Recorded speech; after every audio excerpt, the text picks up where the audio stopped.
Za managnino sa nahita ny hafa anao mainino mahita za. S'il te plaît koa misy raha tsy mety nataoko anao zafady ambara za fa tsy haiko tegna marina. Saky manange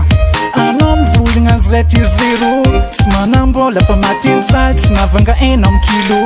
zay tsy magnino zay tsy maraza ena tsy managna ero fa kaza marary fo fa fitiavako anao fa tsy agnatin'ny foko sara hoenao ambariko anao angengeny koa atao misy vola kanefa anao taspiratsora mipetraka agnatin'ny trano mijora anao igny tio vaza fa tsisy taratasy seky magnambanimbany za izy igny tsy tiako sodiro saigny motra za izy igny ariako tsy jireko tsy kontiko anao ko iala za anao ko iala miala fa kaza maro defa seky magnambanimbany za izy igny tsy tiako sodiro saigny motra za izy igny ariako tsy jireko tsy kontiko anao ko iala za anao ko iala miala fa kaza maro defa tsaratsara tsolany koa mbola eto antany anao koa fa avy agny mampamangy am rojiaby agny fa za fa tsy agny fa karaha zegny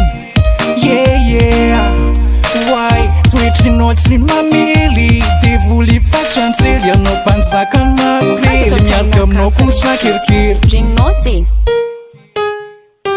la sauce namparary felikine nanjare seky magnambanimbany za izy igny tsy tiako sodiro saigny motra za izy igny ariako tsy jireko tsy kontiko anao ko iala za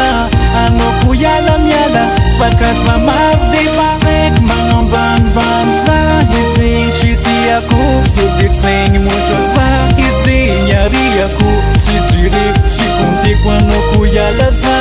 anao ko iala miala fa kaza maro defa bye my hello fam fa tsisy lova fa nasin'olo ka fa nilova veloma mampamangy texte lova sandro tegna fanagnova tsakapatsikinao fa nary miala aminao za sy marary aminao za fa tsy agnano heky ski anao ndo fa mampiseky fiainagna ndraiky anao fa tsisy mety aleko za itekiny za masoa za ho feky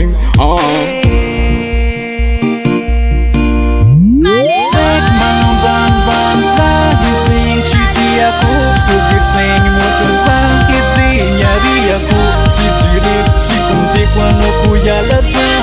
anao ko iala miala fa kaza maro defa